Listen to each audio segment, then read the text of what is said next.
Welcome to the Fringe Benefits Group financial podcast series for business owners and key employees. Today's show is being hosted by Kevin Fringer, founder of the Fringe Benefits Group. Kevin's guest for today is Dan D'Alberto, an attorney in Columbia, South Carolina. So folks, I just want to take a moment to thank you for joining us. And we have Dan D'Alberto with us as our guest today. Dan is an attorney by trade in Columbia, South Carolina. So Dan, thanks for joining us today. Kevin, thanks for having me. I'm excited to be on with you and to see if we can't help some folks in the process. Awesome. Well, listen, we know you've got some great experience and a couple of stories to share with us in the exit planning world. But before we jump into that, Dan, why don't you tell us a little bit about yourself, your background, your law practice now, and then we'll kind of jump into some cases that you've worked on. Sure. After I graduated from law school in 2005, I went to a big law firm. Really got a wide array of experience there and really enjoyed it. And then after deciding that I didn't want to bill 14 to 16 hours a day, I actually left there and went to a very small investment banking firm. And having represented a few private equity-owned companies at the law firm, I understood the investment banking world from the legal side, but went to a investment banking firm that was kind of a small, we called it boutique at the time to make it sound fancier than it probably was. But we helped people buy and sell businesses, and we managed the money for them when the deal was over. And so that was my first taste of investment banking from that side. After that firm went away due to the untimely passing of the owner in 2012, I went on my own and started doing investment banking with my own firm. And I've been doing it ever since. And really enjoy it because, unlike legal work, which sometimes can be rote in that you're just doing legal documents to cement a deal that's already done. When you're the investment banker, or in some cases business broker, depending on what level you're working at, you're actually helping people make the decision that's going to impact the rest of their life. And that's what I really enjoy about this process. Right. Okay. All right. Excellent. So again, it sounds like you got your first taste of the exit planning process and world there in the investment banking world. So why don't you tell us a little bit about what intrigued you about the process, because it sounds like you were in it, kind of got out of that business, and then now with your firm that you're with today, you're kind of back in it again. I really enjoyed working with investment banking clients. So, and by that I mean really it's people who are either trying to buy a business, sell a business, or transition a business to a partner, another owner, a son or a daughter. So that's kind of how we speak about investment banking in the state of South Carolina. Investment banking for purposes of New York or Los Angeles or Chicago are $500 million deals where fees are in the hundreds of millions of dollars in some cases. In South Carolina, we work with closely held business owners to help change their lives. The way we speak about it is in my experience, my first experience doing a deal in 2012 is where this came from. But before you can help somebody buy a business, sell a business, or transition it, you have to know where they want to go. You have to know what their personal goals are and how to get them and what they need to do to get there. And only then can you choose the right way to help them transition their business. So how does that look? How does that happen? And if you've got a real life example, that would be great. Yeah, I think the best way to go through that is to tell you the first real life example that we dealt with that really changed my thinking about investment banking. So when I was at my big law firm that I worked for, we just did private equity deals. So it was companies that were already large, owned by a smaller private equity group, selling to a larger private equity group. And that was great. People made money doing that. We billed hours on it, and there's nothing wrong with that. But when I went to a small investment banking firm, I thought it was going to be the same thing, and it was in fact very different. So let me tell you how I discovered that. When in 2011, when I left the big law firm to go to the small investment banking firm, we had a client. The firm already had a client when I got there that had come to the firm and said, "Listen, I need to sell my business." It was a good size mechanical contracting firm, so large plumbing and HVAC jobs for industrial and commercial clients. Mm-hmm. They said, "We need to sell our business because the owner, who was 75 years old at the time, had lost his son who was going to take over the business from him. And having nobody else in the family to take over the business, he decided that he needed to sell. And he had already found a buyer. So he approached us with this buyer in hand and said, I want so-and-so. And so-and-so was the owner of a very large electrical contractor in town. I want to sell my business to so-and-so, and he's going to pay me several $1 million for the business. And we thought, great, we can help put that deal together. If we need to find financing for the buyer, whatever it is, we can help put that deal together, and we're going to charge a fee for that. So we spent about a year trying to put that deal together. And after a year, the buyer that the seller came in hand with finally admitted to us that they didn't want to buy the business because the mechanical contracting firm, the seller, actually had a small union presence. So they had sheet metal workers that were unionized, and they didn't want the union to infect the electrical contractor parent company that was going to be the buyer. So after a year of going through that and wasting a year of time, they finally admitted that they didn't want to buy the business. So what we did was we marketed it to every other larger mechanical contractor throughout the Southeast.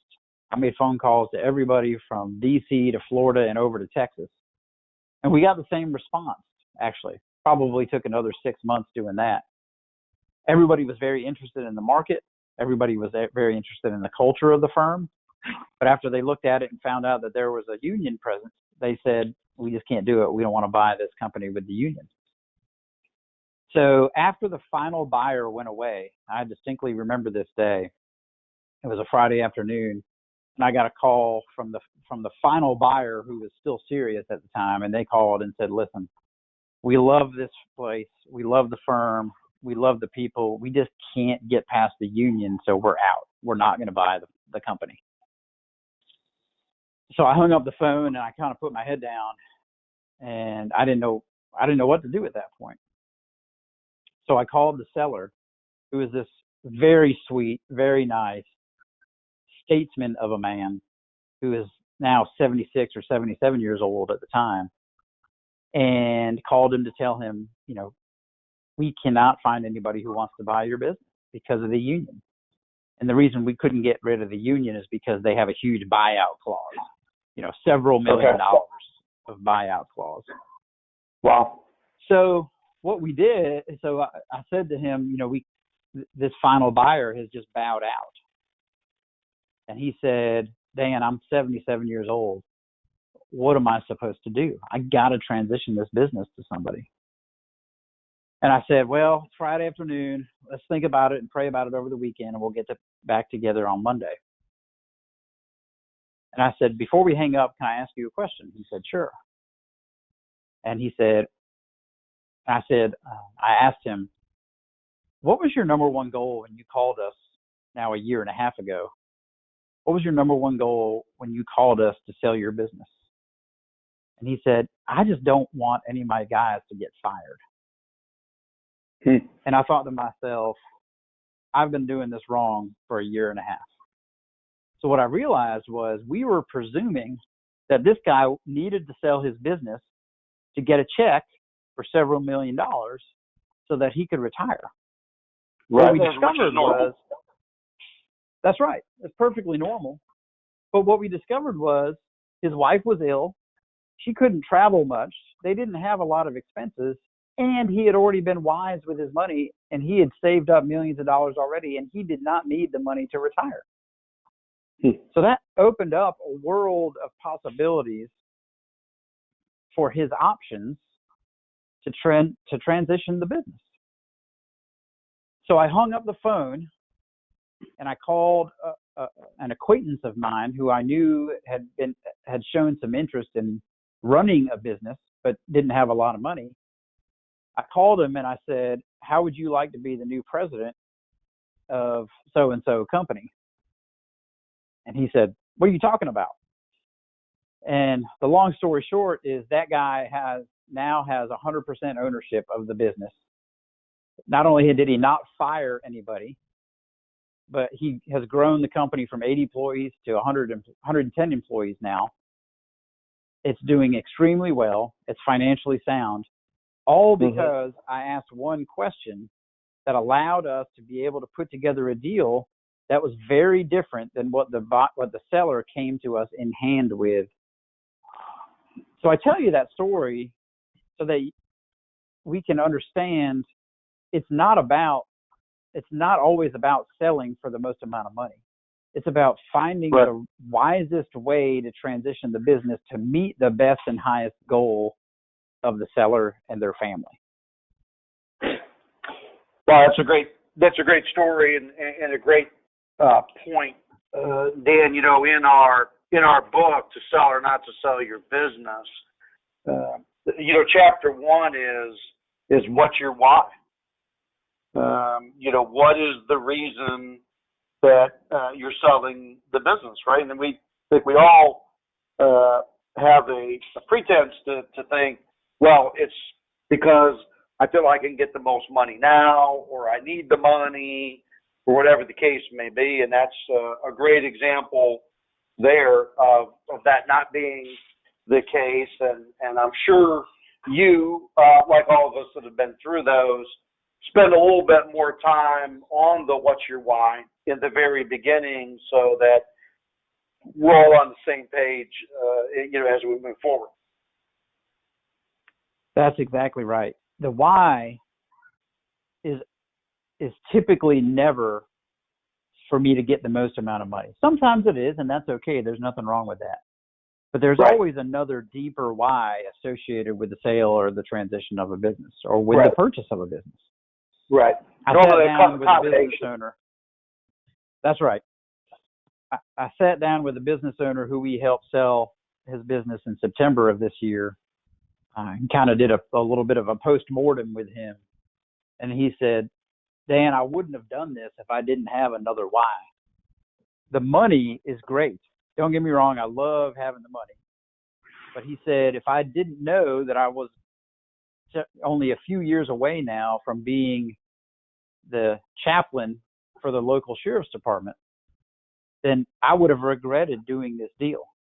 Because it's not about the money, it's about what it allows me to do and what it allows me to do for my family and my employees. So you're exactly right. That's right. Yeah, that's great. Dan, anything else that comes to mind when you think about the transactions you've been involved with and maybe some of what the other whys were? Oh gosh, absolutely.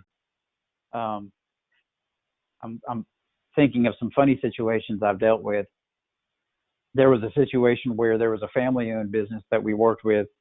It was in the mining industry, and there was a husband and wife couple that was very thoughtful and dynamic, and they were wonderful operators and great salespeople, and they owned the business with two of the husband's cousins. And the husband's cousins helped run the business, as you might imagine, as well. But there were some family dynamics that we needed to work through, and they actually owned two businesses together. We helped sell one, and then we helped transition the two cousins out of another one. And so their why, in their case, was in part retirement, because they were all around the age of 65.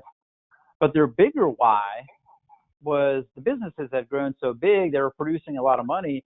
There were starting to be some family arguments about who was going to get what and whether there were going to be distributions or money put back into the business for CapEx or all these kinds of different arguments.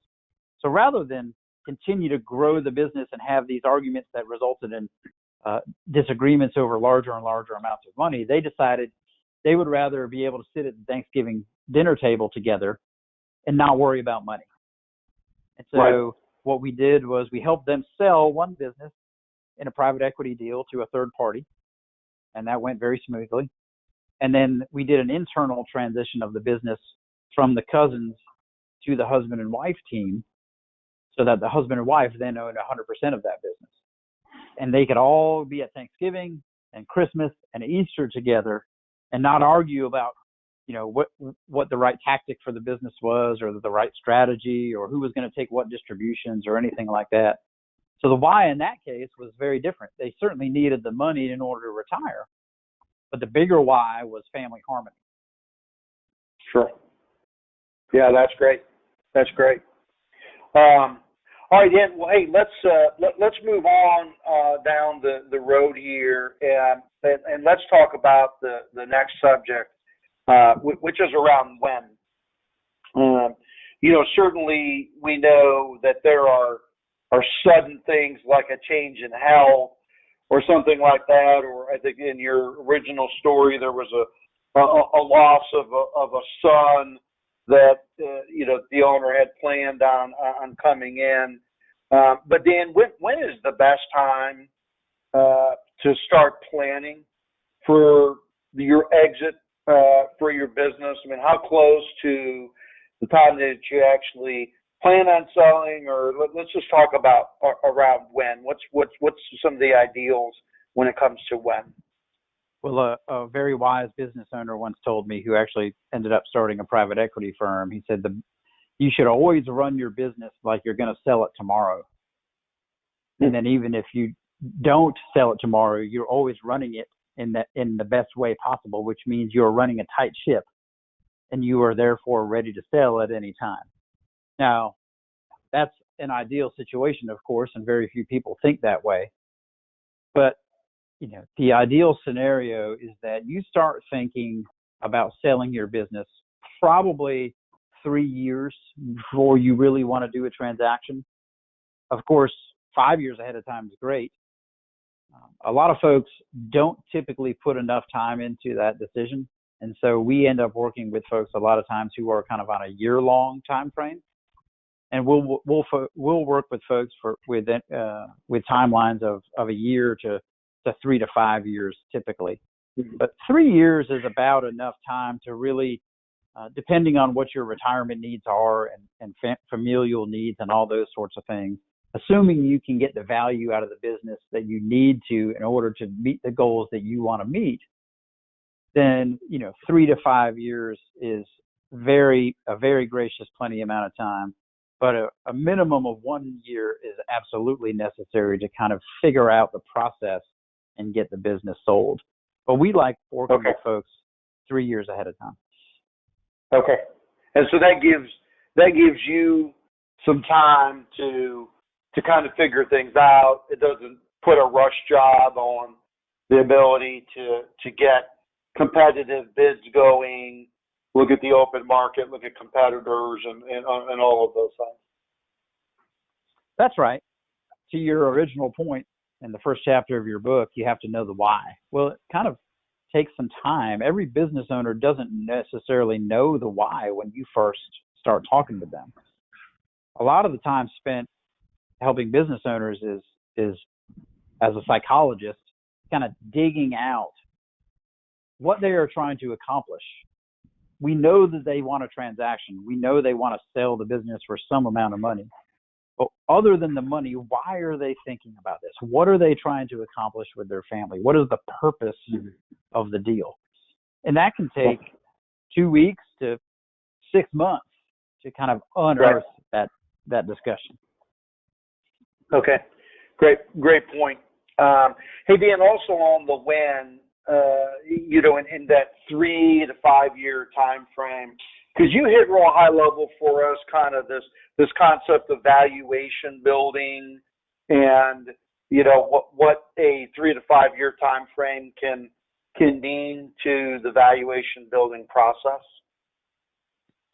Absolutely.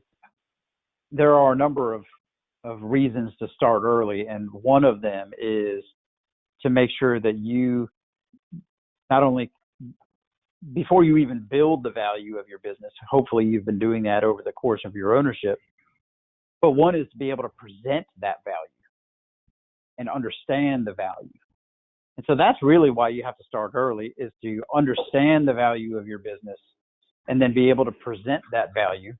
And then if you know that you need to grow the value, to build value in order to achieve your goal of selling your business for a certain amount of money, then we can work on that over that 3 to 5 year time span as well. So it's really important early on to understand what the value of your business is before you even get in deeply into the process. Yeah. Okay. Okay. That makes sense. And I know, Dean, you and I have talked before about, it's almost like the concept of telling a realtor that you'd like to sell your house, and they're like, okay, great. I'll bring a sign by on Saturday, and you're like, whoa, wait a minute. I actually meant I want to sell my house in 3 to 5 years. And I think most realtors would be like, okay, well, great. Give me a call in 3 to 5 years then when you're ready to put the sign out. But it sounds like you're a little bit more involved in the saying, hey, no, that's perfect. We like that time frame, because what we want to do is let's get a current valuation of your home as it sits today, and let us share with you what the data says around what people would like and maybe not like about your house. And obviously we know there are certain things that you can change about your house, and there are some things that you can't change about your house, right? Well, we can't put it in a different neighborhood. So there are some things that they are what they are, but there are other things that can be done over a couple of years so that you can get top dollar for your house compared to comparables of what other houses are sold. But it sounds like in the business selling process, we can kind of do that same thing, giving enough time to work on actually enhancing the value of the business over the course of a couple of years. That's exactly right, Kevin. Let me give you an example of something easy that folks often fail to do. And I'm dealing with one of these right now in an acquisition where we're assisting a buyer, actually. The seller, it's a consulting company, and the consulting company has no assets other than its people and its contracts. And so the people that actually do the consulting are extremely important to the business, to say the least. And the customer contracts that they have are extremely important as well, as you might imagine. So we get into due diligence and we take a look at the employment agreements, and there are no non-compete clauses in those employment agreements.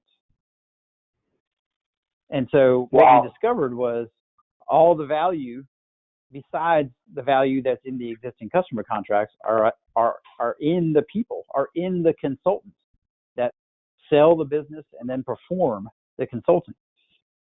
And any one of them would be capable of running off and starting their own LLC and opening up and hanging a shingle and competing. Now, they haven't done so because the business owner in this case is very nice, very affable, pays everybody very well. But you're not going to pay $5 million for a business like this client is expecting to without a non-compete in place for all the key employees. So we've brought this issue up to the brokers that are working on the sell side, and they actually missed it. They admitted we missed it. We didn't think about those non-competes because this is a situation where, this is a consulting firm and they usually work with, equipment heavy firms, and you can go see and touch and feel equipment. Well, you can't touch and feel a non-compete, but you can sure see one if it exists, and they just didn't bother to look. So that's an example right there where if we had been involved on the seller side early enough, we would have said, all right, where are your employees' non-competes? And they would have said, well, what non-competes? And we would have said, well, we got to get everybody locked up ahead of time. Now, that takes some time. That takes some massaging. There's some conversations to be had with those employees, of course. But in doing so, you drastically increase the value of your business because you've got those employees locked up where they cannot compete with you if they were to leave. that's just one example. Another example, Kevin, Okay. is if someone on the customer contract side of things, someone who has significant recurring revenue, but doesn't have customer contracts in place. They've either lapsed or they've never had them in place or something along those lines. So let's say in this particular industry, this is something we dealt with fairly recently as well. It's kind of a commercial service company that we were helping sell. The typical contract in that industry that buyers like to see is 3 years. And so every customer, when you sell your company, would be somewhere within a 3-year time period in their contract. Mm-hmm. Well, this particular seller had 0% of his revenue under contract. Now, he performed so well that every single one of his pieces of business was repeat. Everybody came back to him. He never lost a customer. But even after the contracts ran out, he never bothered to have them re-signed. So we went through the process early on and said, listen, we need to make sure that these customer contracts are buttoned up. So as, you know, we don't need to do it all at once, and we don't need to do it as a fire drill. But as we continue to have these conversations with customers, we need to say, hey, I forgot our contract ran out. Do y'all mind signing a new contract just so we have something on paper? And every one of them did. And so we were able to get, you know, brand new 3-year, sometimes in some cases 2-year contracts with every customer. And when you have that customer revenue buttoned up, that increases the value of your business simply by asking your clients to sign a 4-page piece of paper that they were happy to sign. Right. And that make millions of dollars of difference in the valuation of a company that's doing the exact same amount of business, right? That's exactly right, Kevin. One of the major issues, and if you don't mind me giving you another example, business owners who own their own business run their businesses for themselves and for their families. And by that, I mean they often run a lot of different personal expenses through the business. If you're planning on selling your business, having clean books that are understandable to a buyer is probably of utmost importance in a transaction, at least from the buyer's perspective. If there are books that they can understand and get to an EBITDA number that is readily understandable and clearly calculable, then that's going to make a huge difference. So we recently dealt with a seller that was running between $400,000 and $600,000 of personal expenses through their business every single year. Well, when you add $400,000 to $600,000 to the bottom line, that was all personal expenses, and you multiply that by the multiple that that the seller was willing to pay, which was 6 times EBITDA. Well, that's up to a $3.5 million difference, depending on the exact multiple. Wow. And so that's a huge, huge number, and it was absolutely worth the 2 or 3 months we spent digging through the financials to make sure we caught all those personal expenses and added them back to EBITDA. Yep. Okay. Hey, Dan, that'll take me kind of to the next thing I wanted to ask you about is all around this. What's your number? Okay. And when we've talked about this in the past, we've talked about the big three biggest numbers when you look at the ultimate exit from the business is, you know, number one, what's the business worth, right? What's the valuation? You know, number 2 would be, what do you actually net out of that number after taxes, right? And then how does that line up with the financial need that you have personally? Is it, you know, what we call a financial independence number, right? Is it enough money if this is a retirement sale, or, hey, I'm done from here? Is it enough money to actually, you know, become financially independent? And obviously I know that through the use of either the client's, you know, financial advisors or, you know, other financial advisors that can be brought in then calculating how much somebody needs for financial independence is kind of an easier thing that doesn't. It's not quick, but we can get to that number pretty quickly. But I want to have you comment a little bit on the process and the different things, ways that you've seen valuations. How do we get to that to give the client at least an idea around what the current valuation is? And then if you could also speak a little bit to what you've seen and how big of a difference you've seen in the valuation, gross proceeds versus the net proceeds that someone's going to actually get from their business, and kind of the process of getting to understand what that number is. Sure. Well, that's a great question, Kevin, because valuation, what I've found in my experience, is often more of an art than it is a science. There are 15 different ways to value companies. And when you ask a certified valuation analyst to value a particular company, he might come up with a value potentially drastically differently from another certified valuation analyst. And so it is definitely a little bit more of an art than it is a science. I think it's important when you start to understand that you might want to sell your business soon, what it could be worth and what your business is worth currently. I don't necessarily always recommend getting a valuation done right at the beginning of an engagement so people can understand what somebody else says their business is worth, because that might not be necessary in a particular context. In other words, if there's a strategic private equity buyer out there that is always paying 6 times EBITDA, well, then 6 times EBITDA is probably the number in your industry. In certain industries where valuations are a little bit more opaque or vary a little bit more, then it's probably worth getting a valuation at the time. But even then, you have to worry about this art versus science issue. I think it's important to arm yourself with the information, though, before you start down the process of talking to other potential buyers. But even more important than what your business is worth right now in your eyes, of course, is what the business is worth to potential buyers. So no matter how pretty your baby is, you always think your baby is more beautiful than somebody else thinks it is. And so that's what I preach to clients is we need to understand where you are right now. But more importantly, beauty is always in the eye of the beholder. You're not going to get a certain amount of money from somebody if they don't think your business is worth that. Now, through the process, you have to understand the value of your business. You have to understand how to grow the value of your business. You have to understand how to explain the value of your business to potential buyers. But you have to understand who the buyer is as well and what they're willing to pay. So let's say no matter how we get there, we get to a valuation number, okay?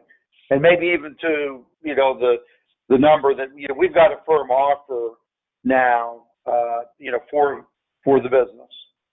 Tell us about the experience you have in trying to, figure out and how big of a difference is there sometimes between that gross number that somebody's willing to pay and what you're going to net out of it, because it's not just as simple as running it through the tax return, right? It's trying to think about things that you've depreciated, over time and cost basis. So just speak to that a little bit around what you've seen and experienced in getting to that net number, what's actually going to end up in your bank account. Well, that's a great question that every business owner needs to understand when they sell their business is what are the tax implications of doing so? And without getting into some of the specific tax strategies, because every business is different, whether you're taxed as a C Corp or an S Corp or a partnership or whatever it is, you need to understand that ahead of time. So one of the people that you need to have on your team is an accountant.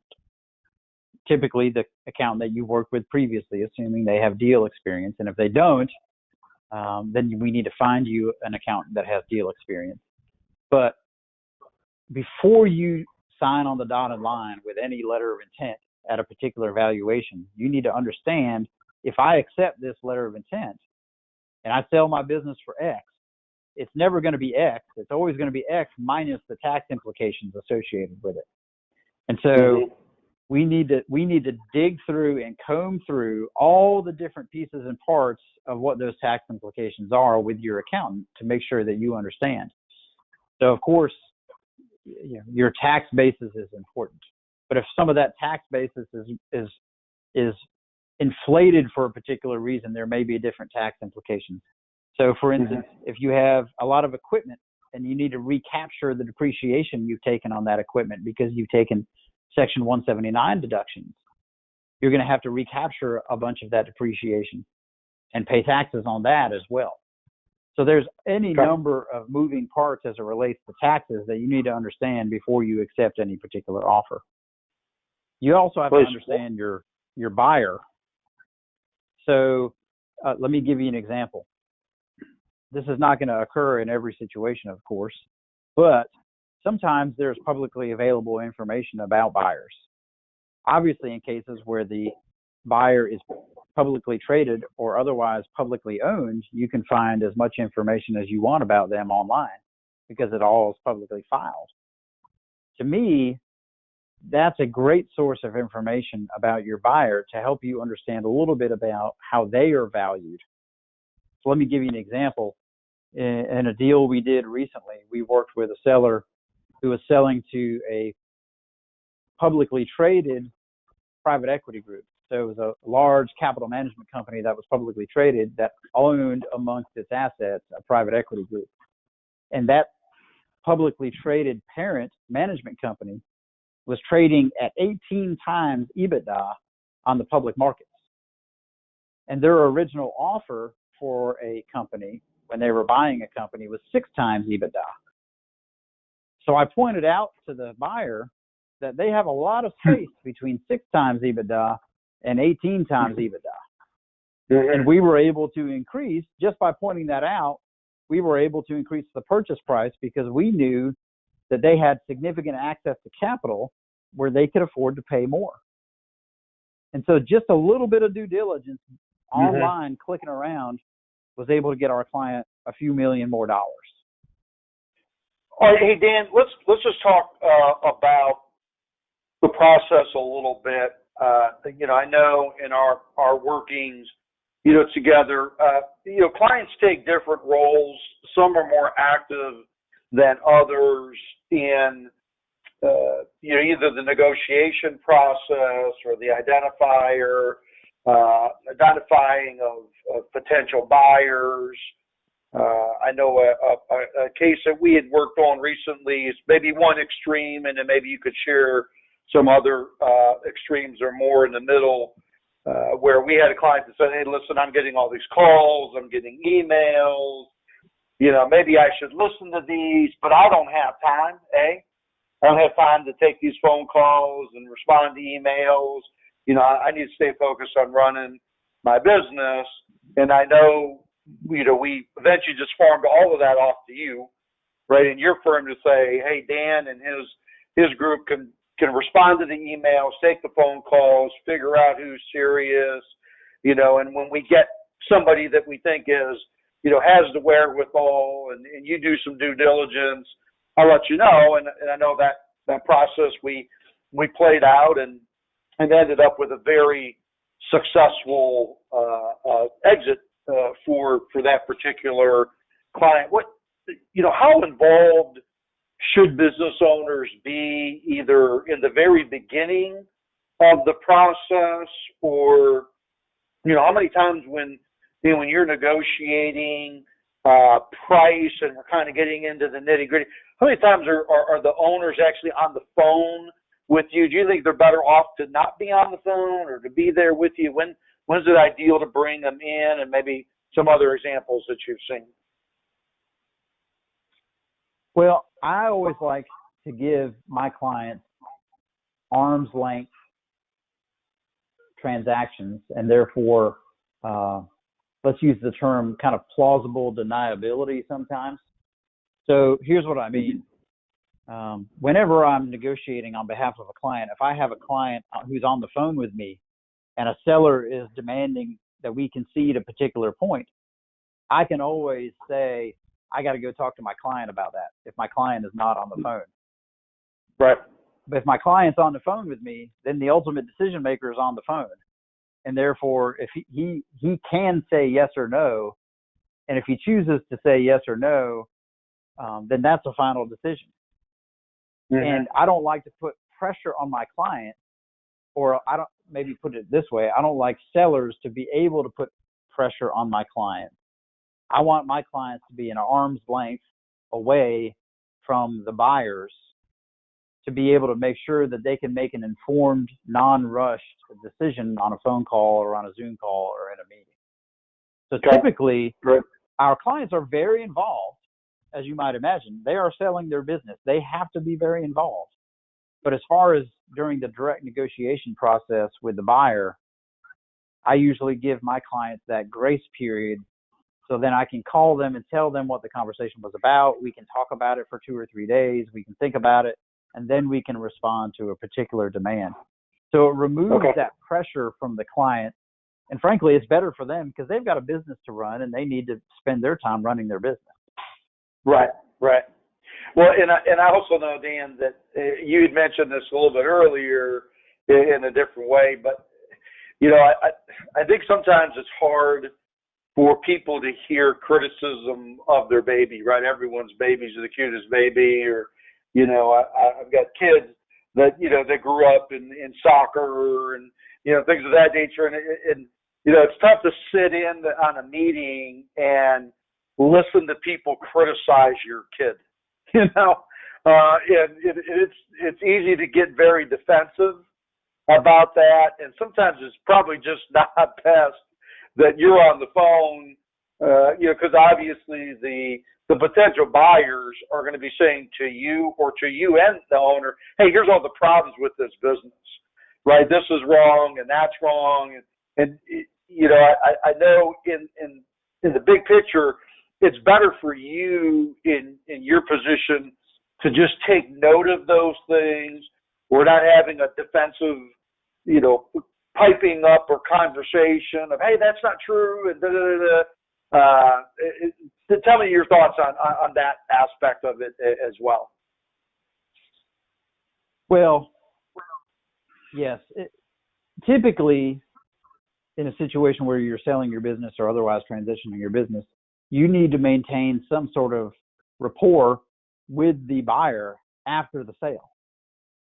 And so if things get heated during the selling process, that relationship could potentially be damaged. And so my job is to be an arbiter between the two parties to make sure that relationship that needs to remain intact stays intact. So I can take bullets for my client, or I can shoot bullets for my client, but either way, I'm the receiver or the sender of bad news, and I can buffet or buffer my client from those things so they can maintain a relationship with the buyer that they need to maintain. I'll give you an example of something we did recently. A particular private equity group was buying a client of ours, and they were basing the purchase on a presumed EBITDA of $2.5 million. And because it's a private equity group, they had what's called a Q of E, a quality of earnings report, done on the business. And the quality of earnings report came back at $2.2 million of EBITDA. And so they said, well, we're going to have to lower the number we're paying your client because there's $300,000 less of EBITDA than we thought here, because this is what our quality of earnings report says. So rather than call my client and tell him that he was going to get less money for his business and he might not want to sell for that particular amount, I said, hold on, I'm not sure that's right. Let's spend some time on the phone hashing through this together before we go to the seller and tell him his baby isn't as pretty as he thought. Mm-hmm. So I was on the phone from 4 p.m. to 10:30 p.m. one night, hacking through financials to make sure that the quality of earnings report guys understood everything about the business that needed to be understood. And by 2 a.m. that night, I get an email. These guys were on the West Coast, so it was easy for them to be up at 2 a.m. our time. But these guys emailed and said, okay, based on what you were able to describe to us and based on our internal work that we have done, we were able to get back to the $2.5 million of earnings. Okay. And my client didn't have to deal with any of that. Excellent. Well, I think there's a lot to learn from that, but I think the bottom line is it certainly sounds like you're keeping your clients very abreast of conversations that are going on and all of those things, but probably in most cases, it's best for them not to physically be in those meetings or not to physically be on the calls where some of this is being hashed out. That's right. Now, don't get me wrong. We are not withholding information from clients by any stretch of the imagination. Sure. But clients pay us to figure out these problems. Now, right. If we need their help digging into the problem and deciphering it and understanding it, then we will ask for it. But in some cases, it's ours to handle. That's what the clients are paying us to do. And so, Kevin, to your original point, that's where the process starts, is when you get an inbound phone call. Typically, in a lot of deals that we work on, there's an inbound phone call from a private equity group or another buyer who says, hey, we want to buy your business. And a business owner who's just been running their business day to day and putting money in their pocket and taking care of their family and taking care of their employees doesn't know how to respond to that, doesn't know how to deal with that, and probably considers it a distraction. Mm-hmm. That doesn't mean there's not a deal to be done there. That just means the business owner probably doesn't have time for it or doesn't understand it or both. And so that's the first portion of the process where we act as a buffer. The client doesn't have to field all those phone calls or all those emails. Hiring somebody to take those phone calls and those emails for you, to run the traps to see if these potential buyers are really serious, to understand what the potential buyers are offering, and then to decipher that and translate that to the client to determine whether or not they are interested in taking a next step. That's an important part of the process, to say the least. Right. Okay. Well, Dan, let's finish on this note. What do you think would be some of the biggest surprises if you haven't been through this process as a business owner before, you haven't sold a business? What do you think would be a couple of the biggest surprises that business owners would find by going through this whole entire process from the first thought of selling to the time we all refresh our phones and things of that nature? And I always like to think about when this thing is done, and it's over, and you pull out your phone and you go to that bank app, and you pull that thing up in there, and then you look at that money sitting in your account. There's a lot of work that goes to that point. As you know, I like to use the rocket launch example. It's kind of like the planning that it seems like in some of these deals, it's like NASA planning for the launch of a rocket. It just takes forever a lot of times, and all the conditions need to be right. But from your perspective, what do you think are some of the things that you might find are common surprises for people that haven't been through the process? Yeah, that's a great question, Kevin. And there are a ton of what I would call probably technical or practical surprises. But I would say the most important surprises are both emotional. We as humans like to pretend that we make decisions, logically based on information, but every one of our decisions is emotional. And so there are two significant emotional surprises to folks when they are going through the sale of a business. The first is that it is, in fact, an emotional process. Practically speaking, when you're running your day-to-day business, you're just running through it and you kind of treat it almost in a robotic fashion. It's easy for you. You understand it. You get it. And when you decide to sell your business, that means you're selling your baby to somebody. And so you start looking at it differently. You start feeling more emotional about it. It's almost like sending your son or your daughter off to college. It's that kind of an emotional experience. And we've had several clients. In fact, the majority of our clients probably during the process get emotional enough to question whether or not they should actually do it because they're so tied to the business.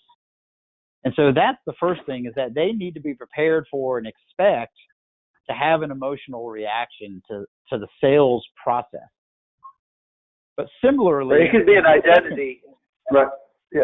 I mean, a lot of times we find that people's businesses are kind of their identity in a way. You know, it's kind of their role in life, right? That's what they do. That they're the owner of XYZ company, and to the suppliers and the customers and the people that work there, that's their identity, is they're the owner of XYZ Corp. And so when that is no longer the case, or they start to realize that pretty soon that's no longer going to be the case, for a lot of people, that, as you said, that's a tough emotional pill to swallow when you kind of come to grips with that. That's exactly right. And that leads to the second most emotional part, Kevin, is that when you're actually done with the sale and you've signed on the dotted line and you no longer own the business, regardless of whether or not you're staying on in the business, you need to have planned ahead and understood what your role is going to be in the business, how long you're going to be in that role, and then what you are going to do with your time afterwards. Because that's the biggest source of regret that business owners have in selling their business. It's typically not, I didn't get enough money. It's typically, I didn't plan for what I'm going to do with my time afterwards. Because when you sell your business, as you suggested, Kevin, you have a purpose when you're running your business. Your purpose is keeping this business going, and you feel so tied to that purpose that it becomes your identity, as you suggested. But when you sell it and you no longer are running it, well, that identity changes. And we want to make sure that you have a new and hopefully even better identity. That it's not just, I get to retire and play golf all the time, although there's nothing wrong with that. But typically, business owners look for something more and are disappointed when there isn't something more that they haven't planned for after they sell their business. So finding that new purpose after you sell your business is just as important as understanding how emotional the process can be when you're going through it. Yeah, great point. So we know what you're leaving, but you know what you're going to, what's next, right? Great way to say it.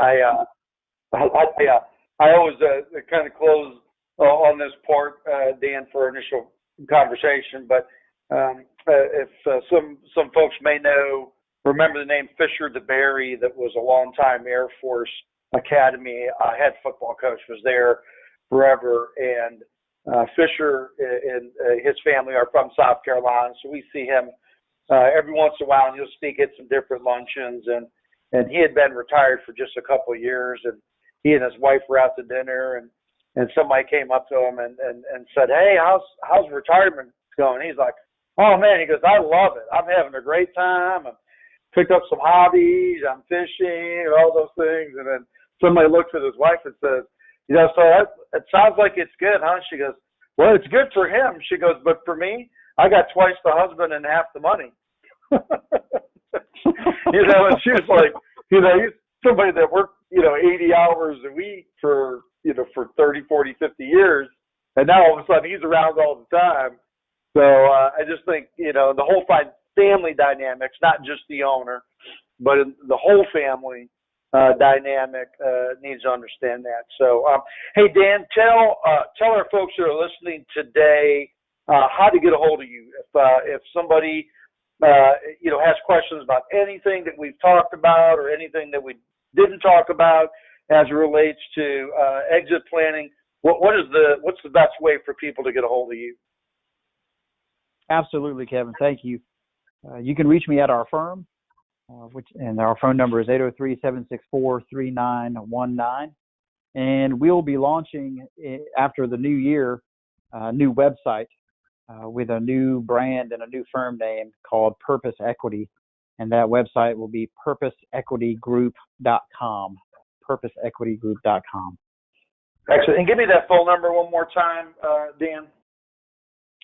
803-764-3919. Okay. Outstanding. Dan, thanks for your time today and appreciate all of your insight. We all learned a lot. Thank you very much. Absolutely, Kevin. This was fun. Thank you so much. Thank you all for attending. You can reach us at 803-756-4432, kfringer@thefringebenefitsgroup.com, or www.thefringebenefitsgroup.com.